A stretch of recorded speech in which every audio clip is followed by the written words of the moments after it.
la parole du Seigneur ensemble dans l'évangile de Jean, chapitre 20, à partir du verset 1 au verset 16. Jean, chapitre 20, verset 1 au verset 16. Ce matin, j'aimerais vous partager ce thème « Christ est précieux ». Est-ce que nous considérons que Christ est précieux ? Jusqu'à quel point ? Quelle est la valeur que nous donnons à la personne, à l'œuvre, au ministère de Jésus-Christ ? J'aimerais avec vous ce matin m'entretenir sur la nécessité pour nous de ne pas prendre cette valeur pour la mettre dans un tiroir, ne pas la considérer comme quelque chose d'acquis pour lequel finalement on n'a plus rien à faire, mais à considérer pour nous l'importance d'être, de demeurer dans sa présence constamment. Il dit la parole de Dieu, le premier jour de la semaine, Marie de Magdala se rendit au sépulcre dès le matin, comme il faisait encore obscur. Elle vit que la pierre était ôtée du sépulcre. Elle courut vers Simon, Pierre et vers l'autre disciple que Jésus aimait, et leur dit, « Ils ont enlevé du sépulcre le Seigneur, et nous ne savons où ils l'ont mis. » Pierre et l'autre disciple sortirent et allèrent au sépulcre. Ils couraient tous deux, mais l'autre disciple courut plus vite que Pierre et arriva le premier au sépulcre. S'étant baissé, il vit que les bandes qui étaient à terre, cependant, il n'entre pas.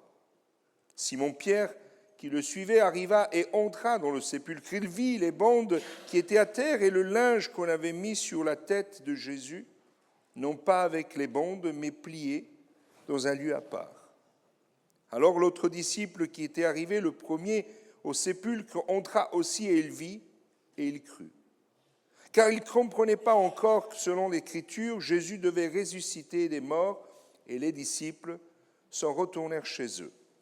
Cependant, Marie se tenait dehors près du sépulcre et pleurait.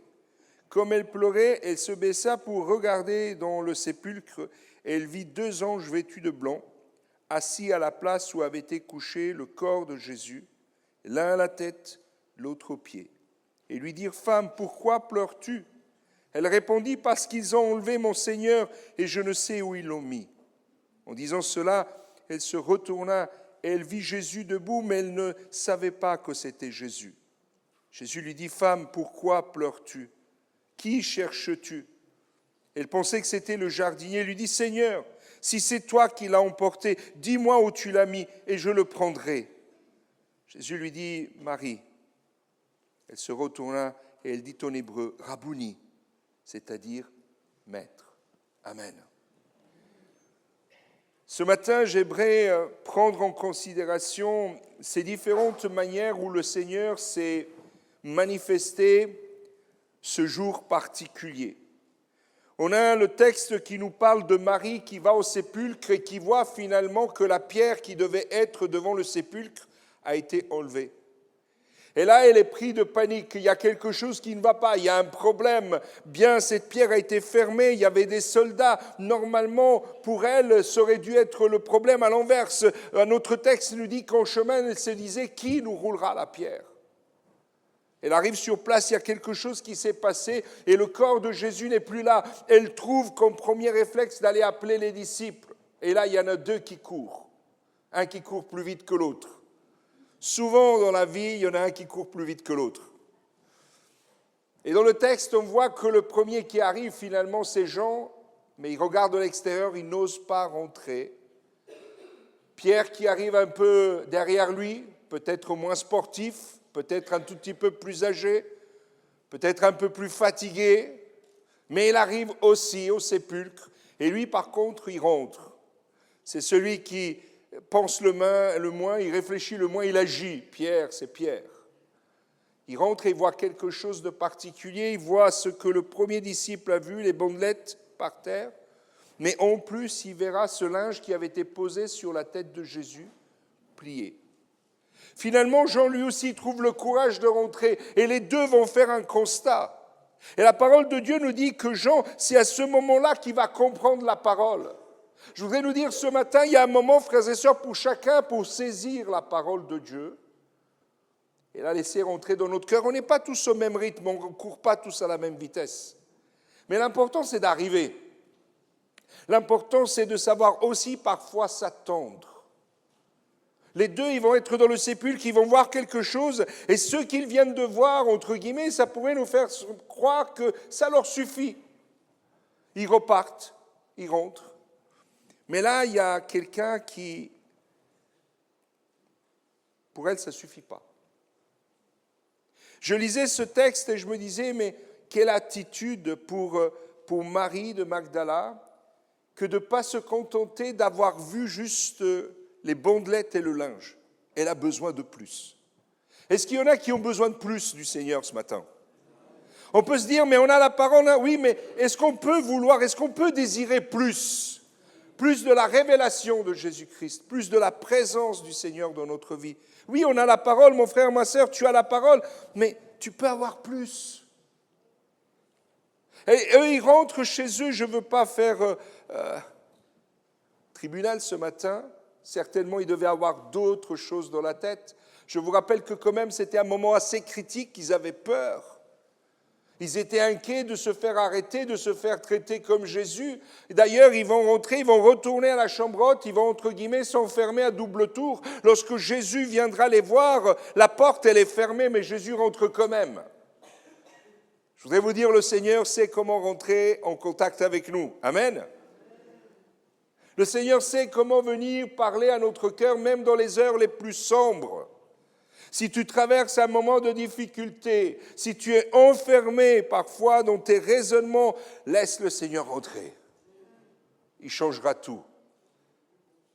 Mais dans ce texte, il est question de cette femme qui ne peut pas s'arrêter au fait d'avoir juste fait un constat. Elle a besoin de plus. Et là, elle interroge ce qu'elle voit. D'ailleurs, les autres, ils ne les ont pas vus. C'est étonnant quand même cette histoire, non ? Pierre et Jean, ils sont rentrés dans le sépulcre, ils ne voient personne. Marie rentre après, elle voit 2 anges. Combien avons-nous besoin d'aller plus loin, frères et sœurs?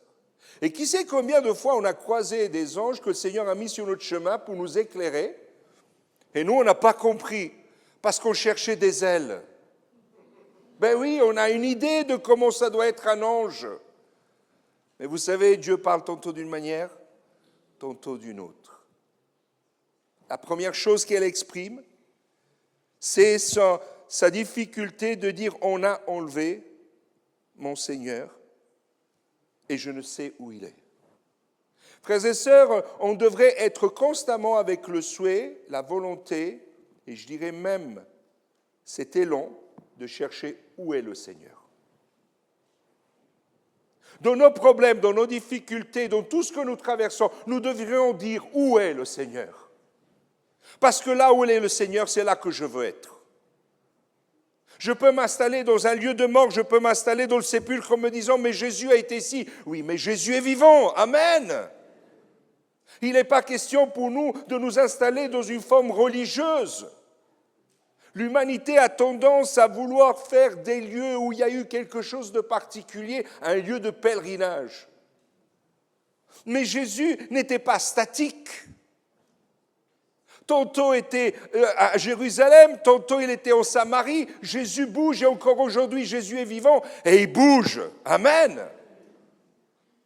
Alors Marie, elle est là, elle se dit, mais où est mon Seigneur? Où ils l'ont mis? Elle ne peut pas se satisfaire juste d'avoir vu quelques signes qui lui rappellent ce que Jésus a dit. Parce que je vous rappelle quand même que Jésus a enseigné ses disciples sur la mort et la résurrection, n'est-ce pas? D'ailleurs, lorsque Jésus se rendra auprès du sépulcre de Lazare, lorsque les sœurs de Lazare viennent, Jésus leur pose la question, est-ce que tu sais ce que la parole elle dit sur la résurrection? Oui, Seigneur, je sais. Mais si tu avais été là. Beaucoup de fois, on sait les choses, mais on aimerait que Jésus agisse son amant pour qu'on n'ait pas de problème. Qui aimerait ça?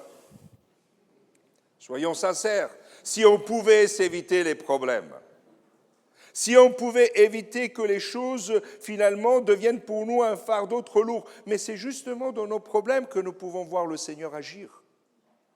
Et c'est là que nous devons nous dire, Seigneur, même au cœur des problèmes, tu es où, Seigneur? Parce que là où tu es, je veux être avec toi. Seigneur, si la mer se déchaîne, je veux être avec toi. Qui veut être avec Jésus dans le bateau? Ouais, mais ça tangue, mes frères et sœurs. Il y a des vagues qui rentrent, et pourtant c'était des hommes habitués à naviguer, habitués à être sur ce lac, et pourtant ils avaient peur, ils savaient que c'était dangereux. Et Jésus, qu'est-ce qu'il faisait Jésus?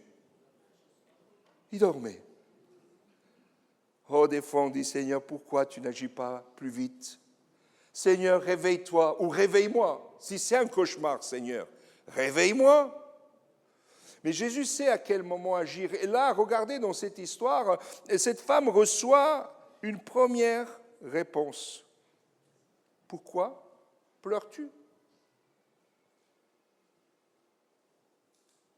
Frères et sœurs, on a pris l'habitude de pleurer pour beaucoup de choses au lieu de chercher Jésus. Alors pleurer, c'est normal. Hein? Parfois, on n'a même pas besoin de provoquer les larmes, elles descendent toutes seules. Non? C'est vrai ou pas? Peut-être qu'on a du mal à les arrêter et ce n'est pas le fait de pleurer qui fait de nous des chrétiens faibles. Enlevez-vous ça de la tête. Jésus pleura. C'est le verset le plus court. Non? Ça arrive. Mais au-delà des pleurs, cette femme, elle est là, elle se tourne, elle cherche qui peut lui dire où est Jésus. C'est magnifique. Et là, elle se tourne, elle voit quelqu'un d'autre. Alors, je ne sais pas pourquoi elle l'a pris pour le jardinier. Est-ce qu'il avait des bottes en caoutchouc? Je ne crois pas, ce n'était pas encore la mode. Est-ce qu'il avait une tenue de jardinier? Je ne pense pas. Mais dans sa tête, cette femme, elle s'est dit, c'est le jardinier. Elle se tourne, elle dit, où est-ce que vous l'avez mis? Dis-moi où tu l'as mis et je le prendrai. Elle ne s'inquiète pas de sa vie personnelle. Les autres, ils sont partis, mais elle n'a pas peur. Elle veut aller jusqu'au bout des choses, savoir où est le corps de Jésus. On ne peut pas me prendre Jésus. Frères et sœurs, on devrait avoir cet attachement à la personne de Jésus-Christ et jamais permettre à personne de nous enlever de la présence du Seigneur. Que ce soit un jardinier ou que ce soit un garagiste, j'en sais rien. Parfois, on cherche et on trouve toutes les excuses pour ne pas être là où le Seigneur nous veut. J'étais trop fatigué. J'étais trop pris.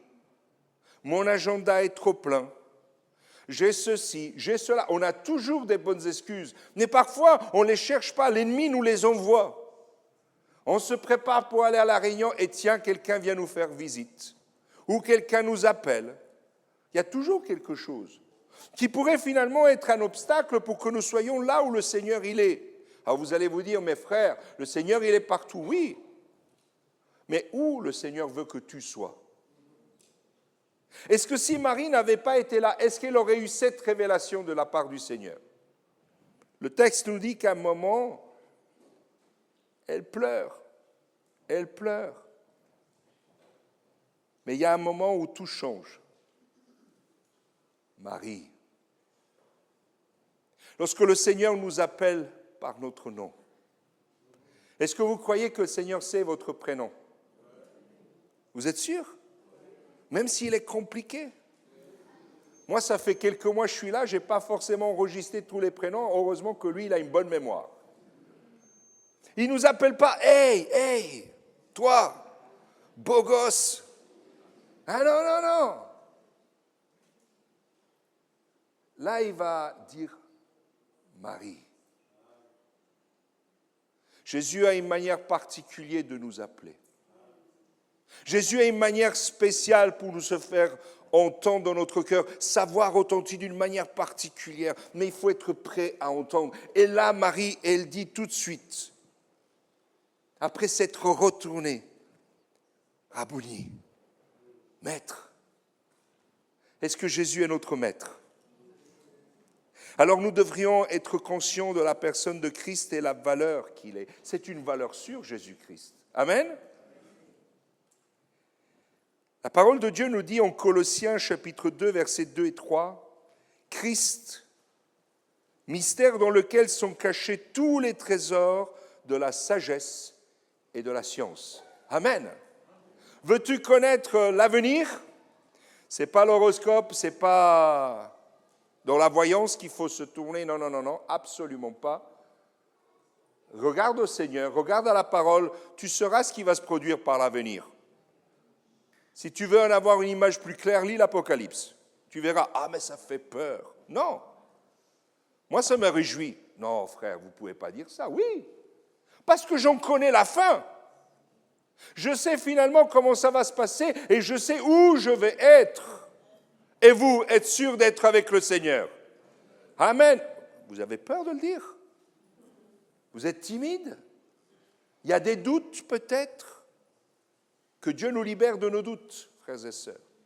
Parce que oui, les situations, les circonstances, les temps, les époques sont compliquées, les guerres se multiplient, les conflits sont là, il y a des problèmes sanitaires, il y a des problèmes financiers, on cherche des solutions, on cherche même l'homme de la solution, écoutez bien.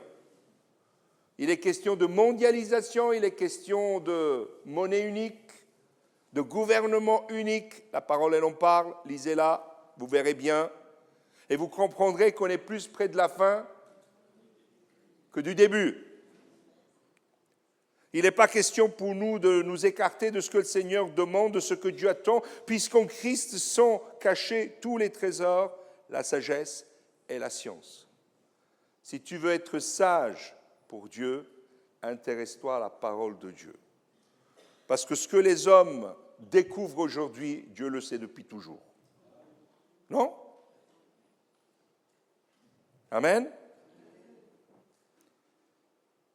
Marie avait expérimenté le pardon et la grâce de Dieu dans sa vie. C'est une femme qui croit en Jésus et dont Jésus est devenu son Seigneur et son Sauveur. Jésus était au centre de sa foi. Est-ce que Jésus est au centre de notre foi? Est-ce que Jésus occupe cette place qui lui revient de droit parce qu'il n'y a pas plus précieux que lui? Il n'y a pas plus important que lui? Bien évidemment, Marie va chercher, il va chercher Pierre, il va chercher Jean, il invite les disciples, mais ce qu'elle veut, ce n'est pas ni Pierre ni Jean. Qui elle veut? Qui voulez-vous? Ne cherchez pas un système, ne cherchez pas un homme, cherchez Jésus. Parfois, on cherche tellement les solutions qu'on prend même les mauvaises. C'est toujours une solution. Parfois, on dit on choisit le moins pire. Mais pourquoi pas choisir le meilleur? Et le meilleur, c'est Jésus. Alors, la question qu'on pourrait se poser finalement, pour qui Christ est précieux? Parce que quand on voit la manière où Jésus a été traité, la manière où les hommes l'ont mis à la croix, Jésus n'avait pas la même valeur pour tout le monde, n'est-ce pas? 1 Pierre chapitre 2 verset 7 dira « L'honneur est donc pour vous qui croyez. Mais pour les incrédules, la pierre qu'ils ont rejetée, ceux qui bâtissent, est devenue la principale de l'angle, est une pierre d'achoppement et un rocher de scandale. » Je suis allé regarder dans la version Darby, il est écrit ceci, « C'est donc pour vous qui croyez qu'elle a ce prix. »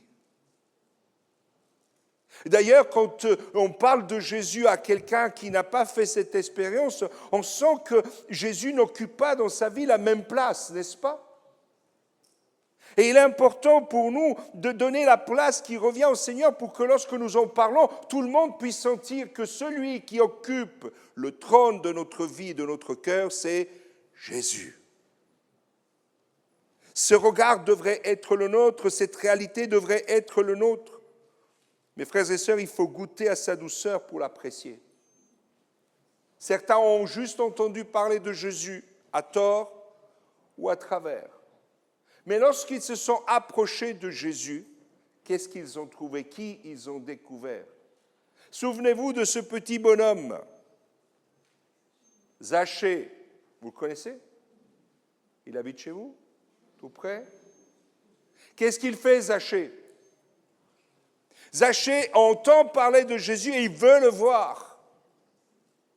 Et je dirais à quelque part, il a obtenu ce qu'il cherchait, n'est-ce pas? Il a pu voir Jésus passer.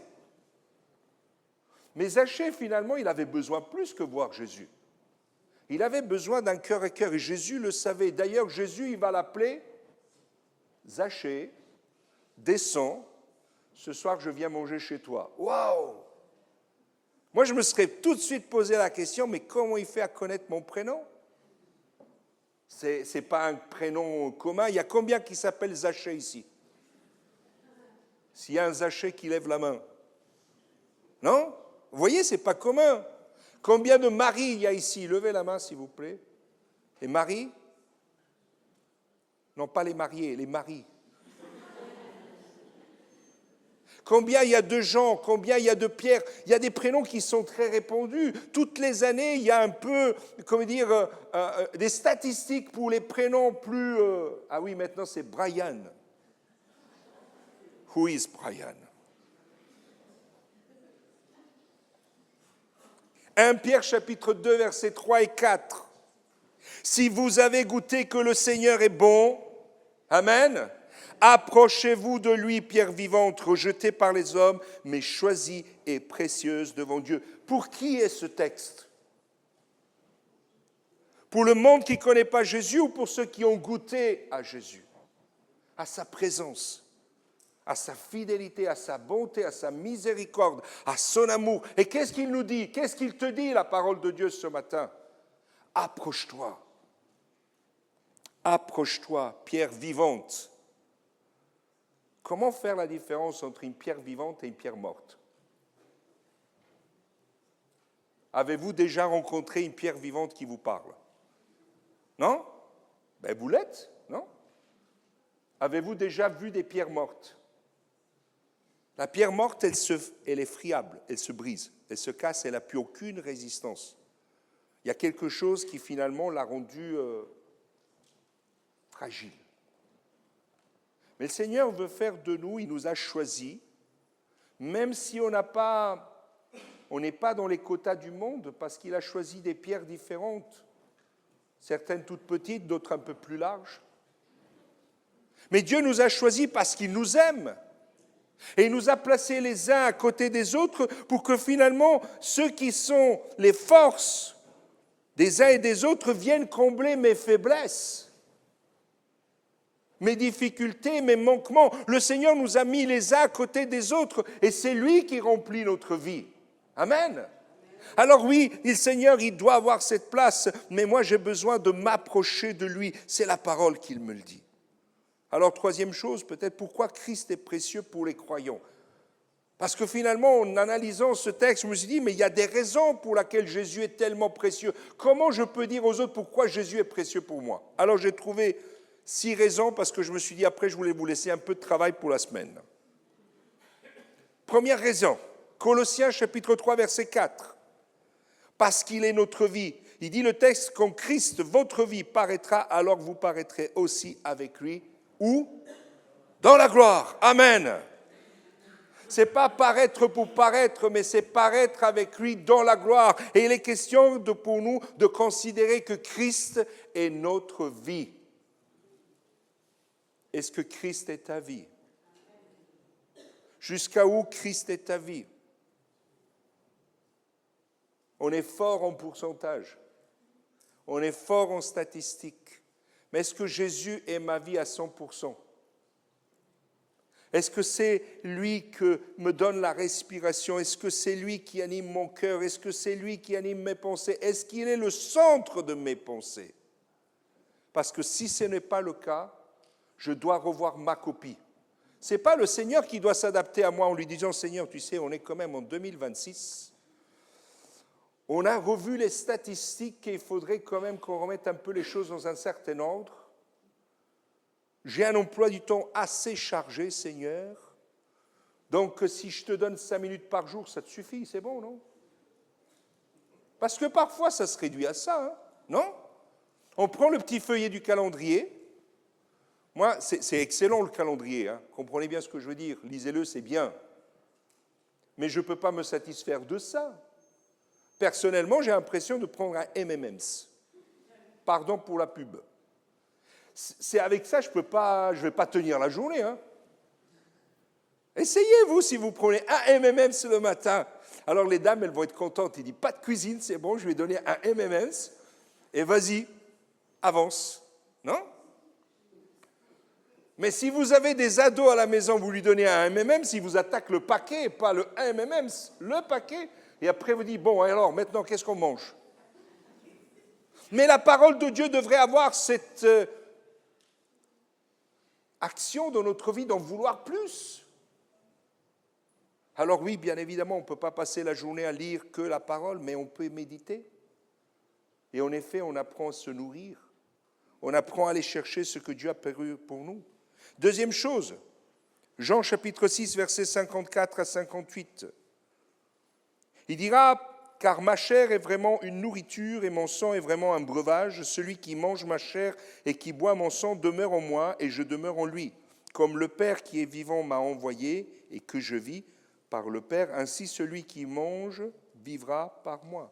C'est ici le pain qui est descendu du ciel. Il n'est pas comme de vos pères qui ont mangé la manne et qui sont morts. Celui qui mange ce pain vivra éternellement. » Jésus est notre nourriture spirituelle. Amen. C'est pour ça que c'est important. Si lorsque on a faim, on va prendre dans notre placard et on n'y trouve rien, il y a un sentiment qui s'installe en plus de la faim. C'est la frustration. Non? Et là, on se dit, je vais faire comment maintenant? J'ai plus de pain. Je ne peux pas vivre sans pain. J'ai besoin d'un bout de pain. Et on est même prêt à aller réveiller le voisin. Il ne sera pas content, mais il faut qu'il me donne du pain.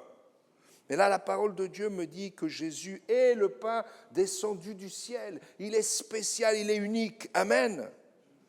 Troisième chose, Éphésiens chapitre 2, versets 14 à 18. Il dira, et il commencera par dire, « Car il est notre paix ». C'est pour ça que Jésus est précieux pour le chrétien. C'est pour ça que Jésus est précieux pour le disciple, parce qu'il est notre paix. Ça veut dire que quoi qu'il arrive, quoi qu'il se passe, ma paix, elle est en Jésus-Christ. Ma paix n'est pas sur le compte en banque. Allez voir votre banquier. Moi, j'avais un collègue, quand il recevait son chèque, il le posait sur le front. Et moi, je lui disais, mais pourquoi tu fais ça? Ah, j'ai la température qui baisse. Dès que je le mets, ça va mieux. C'était psychologique. Et j'en avais un autre, tous les matins, il commençait, « Ah, si j'étais riche !» J'ai dit, mais t'es pauvre? Non, je n'ai que 3 maisons. J'ai dit, attends, je vais chercher un mouchoir, je vais pleurer pour toi. Frères et sœurs, parfois on donne de la valeur à des choses qui n'ont pas de valeur, parce que le jour où notre âme nous est demandée, est-ce qu'on part avec les clés de notre maison? Est-ce qu'on part avec la maison? Est-ce qu'on part avec la carte bancaire? Je ne vais pas dire carte bleue, ça ne se dit pas, c'est carte bancaire. On m'a appris ça. Avec le chéquier. N'oubliez pas le stylo. Hein. Si jamais en route, vous devez faire un petit chèque, la Bible nous dit qu'on repart comme on est venu. On est venu nu au monde, on repart nu au monde. Par contre, il y a un bagage qui nous attend. C'est celui spirituel. Et là, quand le bagage il est ouvert, on voit ce qu'on a fait, ce qu'on n'a pas fait. Et la chose la plus belle, c'est que quand on ouvre ce bagage, on voit le nom de Jésus paraître. Et tout le reste est effacé. C'est pour ça que nous pouvons et nous devons avoir la paix, car celui qui prépare nos valises, c'est Jésus. Amen. Ma femme, elle n'est pas là pour corriger, mais je crois qu'on a dépassé, elle en tous les cas, elle a dépassé les 20 déménagements dans sa vie. Voilà, nous, on est un peu comme les gens du voyage. Hein? Mais je vais être sincère, quand on doit faire les cartons, c'est difficile de savoir quoi mettre, comment mettre. Des fois, on met tout et après, on cherche tout. Et moi, je te dis combien ça va être le déménagement pour le ciel. Amen. Vous n'êtes pas d'accord avec moi? Je n'ai pas besoin de chercher de déménageur, non. Tout est prévu. Je n'ai pas besoin de chercher un logement. Jésus est allé le préparer pour moi en avance. Amen. On va être voisins. Et il y en a qui se disent, Seigneur, pourquoi?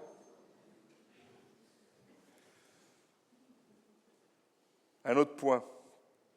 Pourquoi Jésus est précieux? Parce que il est en tous ceux et celles qui l'aiment. Le texte de 1 Corinthiens chapitre 1, verset 30, il dit « Or, c'est par lui que vous êtes en Jésus-Christ, lequel de par Dieu a été fait pour nous sagesse, justice et sanctification et rédemption. Amen. On devrait être heureux et fiers d'avoir Jésus dans notre cœur. Marie ne s'inquiétait pas de ce qui pouvait y arriver parce qu'elle savait qu'elle avait Jésus dans son cœur. Amen. Demain, quand tu vas au travail, même si tu te dis « mais c'est compliqué », tu as Jésus dans ton cœur. Commence à prier pour tes collègues. Vous savez, il y a un texte magnifique dans la parole de Dieu qui dit « tout lieu que ton pied foulera, je te le donne ». Mais tout dépend comment tu foules le lieu où tu vas. Si tu es en faisant un bruit parce que tu es en train de traîner les pieds comme si tu allais à un enterrement, tu ne possèdes rien du tout. Tu es dépossédé de ta joie, tu es dépossédé de ton zèle, tu es dépossédé de tout. Mais si tu vas en priant, dire Seigneur, ce matin, je sais que tu vas agir dans le cœur de mon voisin, tu vas agir dans le cœur de mon chef. Seigneur, tu vas toucher sa vie. Je l'ai fait l'expérience, hein. Ce que je vous dis, je l'ai expérimenté. Il y a eu un moment où j'avais un travail qui n'était pas facile, je passais un moment compliqué, et sincèrement, le matin, je partais avec la boule au ventre. C'est terrible. Ça vous parle?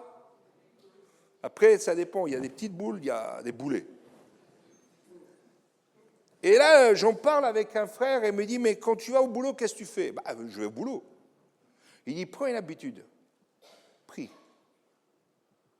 Quand tu arrives là où tu es, tu prends un temps, tu t'arrêtes 2 secondes, tu pries. Et vous savez ce qui s'est passé? C'est que là où j'étais en train de travailler, mes collègues venaient et me disaient, est-ce que je peux te parler? Et ils commençaient à me parler de leurs problèmes. Je disais, est-ce que je peux te donner une solution? Quelle est la solution selon vous?